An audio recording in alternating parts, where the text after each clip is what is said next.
bossing oh.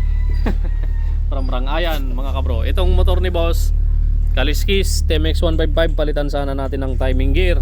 Then pagkabaklas natin ng block tsaka head at sa may bandang magneto nung pinaikot ko yung sigunyal, malakas pala yung gewang.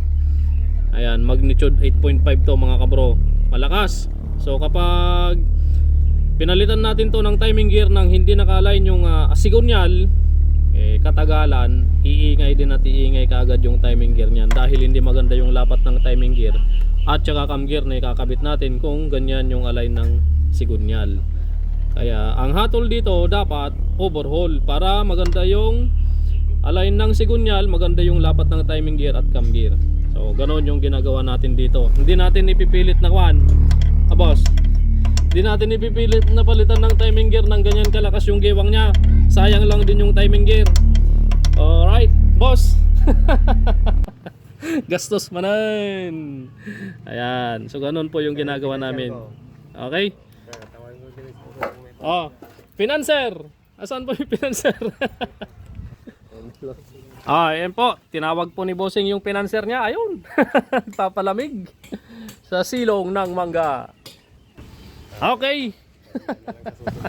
Nakapag-isip na si madam, medyo mabibitin yung budget at alanganin ng oras. So hindi na natin overhaulin, palitan na lang natin ng timing gear, sabi ni boss.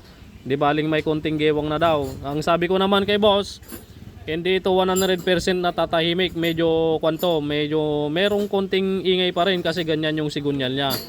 Okay? So sabi ni boss, palitan na lang natin ng timing gear, cam follower at push rod. Tapos yung tagas dito sa may bandang magneto kit. Okay? Yan, parinig ko na lang sa inyo mamaya ang kalalabasan. A few moments later. And then the decision of the owner of this TMX 155, you know, mukhang dumugo na yung ilong ko ah.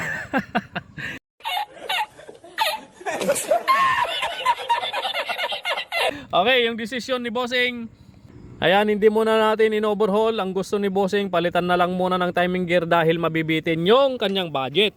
Ngayon, pinalitan na natin ng timing gear, cam follower, push rod, tappet screw. Yung balbula na nagaribaba, hinasa na lang natin at pinakinis natin para makatipid ng konti si boss. And then tagas sa magneto kit. Ayan yung mga ginawa natin dito. Hindi na natin pinalign yung yung sigunyal at in-overhaul. So top overhaul lang, palit timing gear, cam follower, push rod. And then pandarin na natin. Ayan, the moment of truth kung ano ang naging andar nito mga kabro. You know, smooth pa rin naman mga kabro yung andar niya.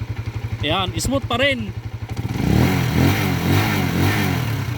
Wala ding halinghing mga kabro. So ngayon ang tanong, hanggang kailan tatagal ang timing gear nito kapag ganon yung sigunyal kagewang? Okay, so hindi natin alam. Update na lang tayo ni bossing dahil tiga paniki lang naman siya, rangayan paniki. Ayan, kapag umingay yung timing gear, ang salarin niya yung sigunyal mga kabro. Pero smooth naman yung andar niya. Pero hindi natin alam kung hanggang kailan tatagal yung timing gear kapag ganon yung align ng sigunyal. Okay, yan yung andar niya. Goods na goods naman. Ayan, tinest drive na natin dito. Dating gawi, test drive natin dito sa may gilid ng fish. Okay, balik na tayo sa ating laboratorio. Okay, agawid na bossing yun. Bossing, from Rangayan. Salamat boss. Ano sampay lang rito. So marunong ton, medyo maugong na kasi yung primera tsaka third gear niya. Ayan, sa susunod kapag maluwag-luwag yung budget. Ayan, goods naman. Oh, papait. Oh, ayan si bossing. Oh, hindi mo nabutan yung papait nun eh. Oh. Bossing, salamat ah. Okay. Madam Donya, salamat po. Ayan.